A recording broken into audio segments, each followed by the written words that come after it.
What if everything we've been taught about the Holy Land is wrong? What if the lands where biblical history unfolded weren't where we've always assumed, but somewhere else entirely? For centuries, we've been told that the major events of the Bible took place in the Middle East: Jerusalem, the Promised Land, the location of the Exodus, and even the Garden of Eden. But what if there's more to the story? What if Africa played a much bigger role in biblical history than we've been led to believe? There's a theory that few people talk about, yet it raises deep questions about ancient geography, biblical history, and whether certain truths have been intentionally hidden. Some researchers and scholars argue that the lands described in Scripture might not be where modern maps place them. They point to ancient texts, early maps, and even biblical clues, suggesting that much of what we think happened in the Middle East could have actually taken place in Africa. Could history have been rewritten to shift the narrative? If so, why? And what would that mean for our understanding of the Bible today? Before we dive into the evidence, we need to first understand why geography is so important in biblical history. The Bible is not just a spiritual book, it is also a historical record. The locations mentioned in Scripture matter because they shape how we understand prophecy, God's chosen people, and the timeline of events that have influenced history for thousands of years. But if those locations were misplaced, misunderstood, or even intentionally changed, then our entire view of biblical history could be different from what was originally intended. Ancient maps tell an interesting story. Many of the oldest world maps placed Africa at the center. In fact, even the name Middle East is a relatively modern term. It wasn't commonly used until the early 20th century. Before that, many ancient civilizations viewed North Africa and the surrounding regions as the heart of civilization. So why was the biblical world later centered in what we now call the Middle East? The Bible itself gives us some clues. For example, Egypt is one of the most frequently mentioned locations in Scripture. It is where Abraham traveled during a time of famine, where Joseph rose to power, where the Israelites were enslaved for hundreds of years, and where Jesus himself was taken as a child to escape Herod's massacre. If Egypt played such a crucial role in biblical history, then why don't we associate Africa more closely with the Holy Land? And what about Cush, the ancient land often associated with modern-day Ethiopia and Sudan? The Bible frequently mentions Cush as a major civilization, yet it is rarely emphasized in modern teachings. Psalm 105:23 says, "Then Israel entered Egypt. Jacob resided as a foreigner in the land of Ham." This verse is significant because Ham, one of Noah's sons, is traditionally linked to the peoples of Africa. If Egypt is referred to as the land of Ham, and it played such a central role in the early biblical narrative, could it be that Africa was more involved in biblical history than we realize?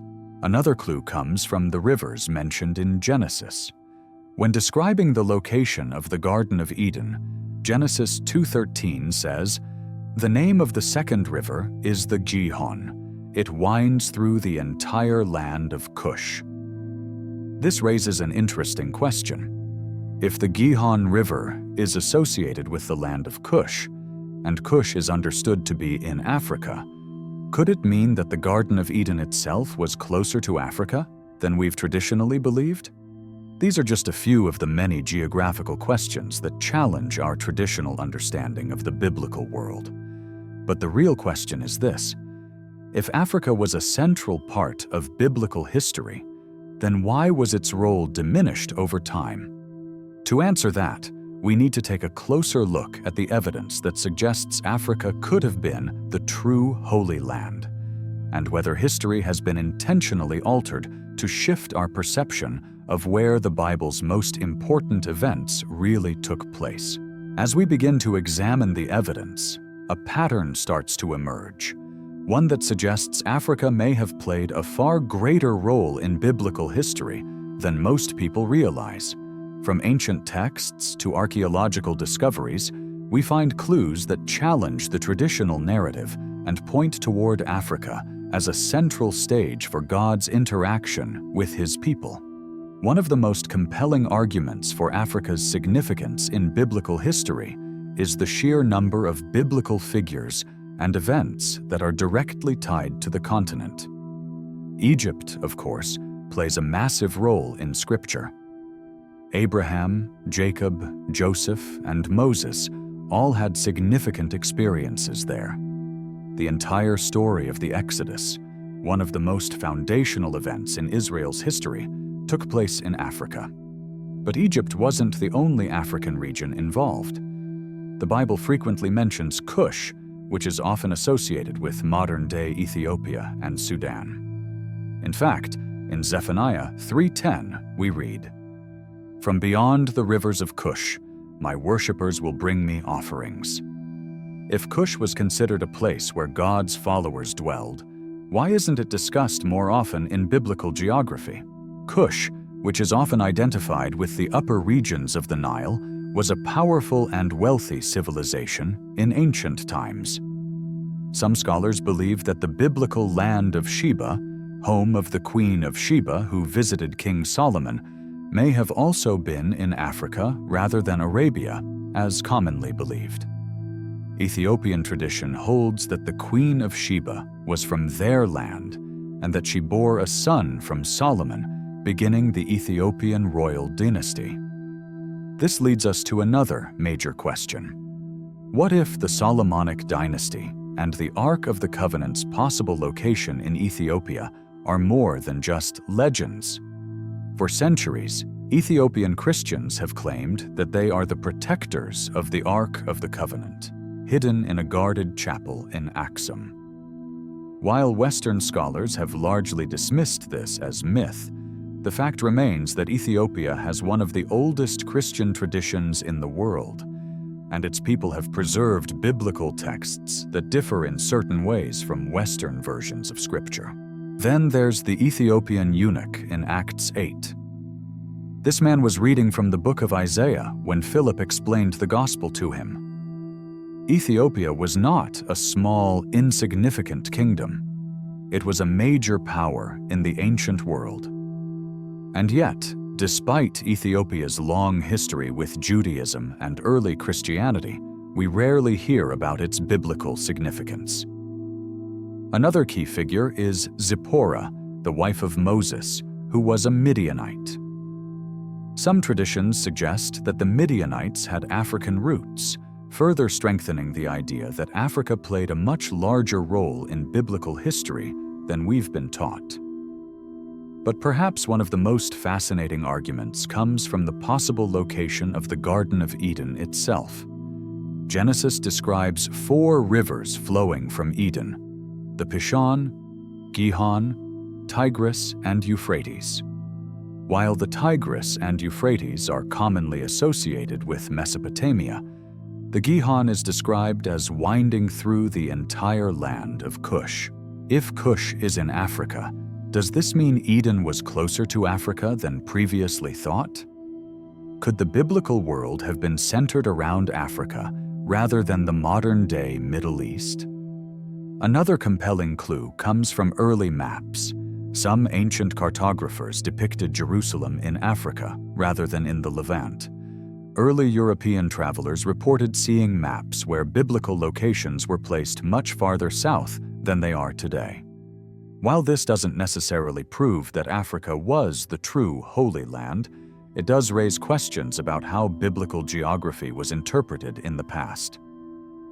Even in medieval Islamic and Jewish traditions, certain scholars suggested that major biblical sites, including Mount Sinai, were located further south, possibly within African territories.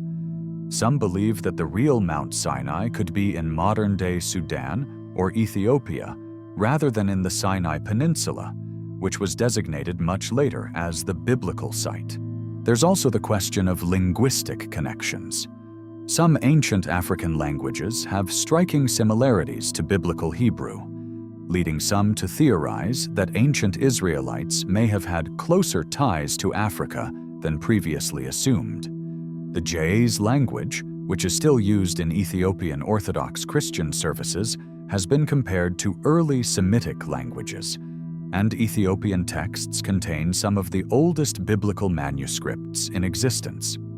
So, if there is evidence suggesting a stronger biblical connection to Africa, why was history rewritten to shift the focus elsewhere?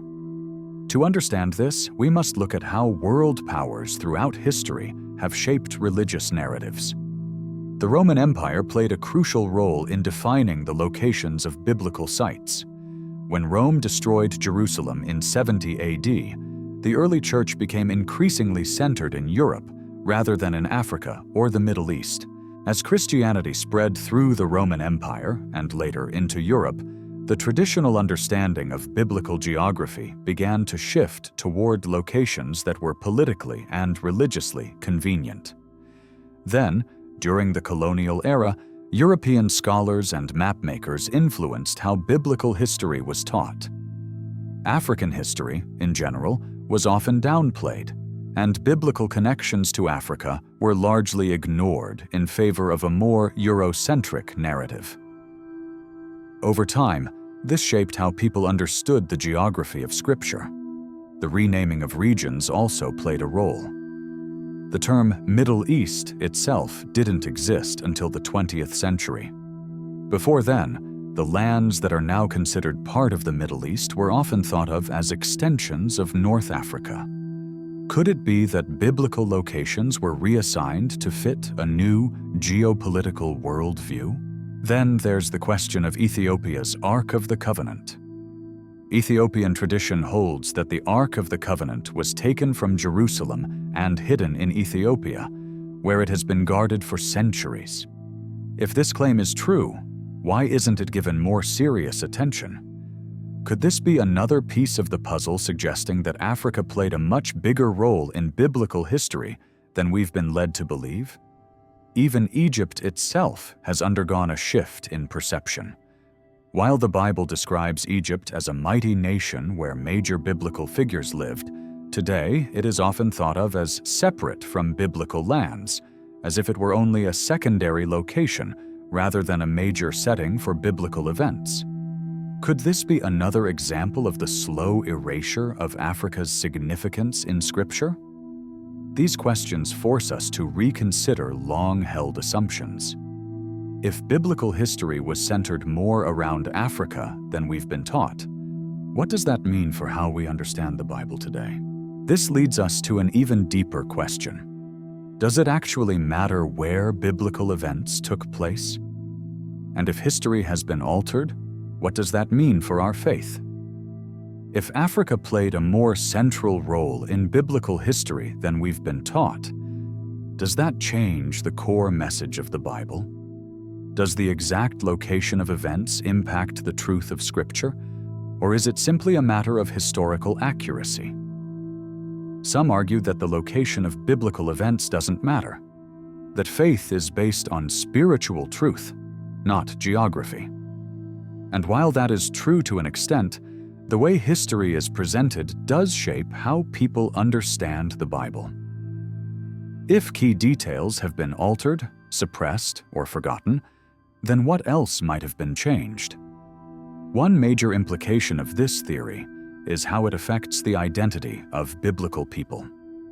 The traditional depiction of biblical figures in Western art and media often presents them as European-looking, despite the fact that they lived in regions historically populated by darker-skinned peoples. If Africa was more intertwined with biblical history than we've been taught, then the people of the Bible may have looked very different from the way they are commonly portrayed. The Bible itself provides descriptions that challenge popular imagery. For example, Lamentations 5:10 says, "Our skin was black like an oven because of the terrible famine." In Numbers 12:1, Moses' sister Miriam and brother Aaron spoke against him for marrying a Cushite woman, a term associated with African heritage. In Song of Solomon 1:5, the Shulamite woman declares, "I am black, but comely, O daughters of Jerusalem." These references suggest that biblical figures may have had darker complexions than commonly depicted. This also raises questions about the narratives that have been promoted by religious institutions. If biblical geography was shifted away from Africa, was this an intentional move to distance Christianity from its African roots? Could it have been an attempt to reshape the faith to fit a European worldview during the rise of the Roman Church and later European empires? At the same time, some might argue that the modern Middle East was once considered part of a greater African landmass, particularly before the construction of the Suez Canal. In ancient times, borders were not as rigid as they are today, meaning that trying to separate Africa from the biblical lands may not have been as important to the people of that era as it is to modern scholars. But even if some of these historical changes were not part of a deliberate deception, they still impact how people understand Scripture today. The erasure of Africa from biblical history has led to a lack of recognition of African contributions to Christianity. Ethiopia, for example, was one of the first nations to officially adopt Christianity, long before many European nations did. Why isn't this emphasized in biblical teachings? Even beyond Ethiopia, North Africa was home to some of the greatest early Christian theologians, Tertullian, Origen, and Augustine, to name a few.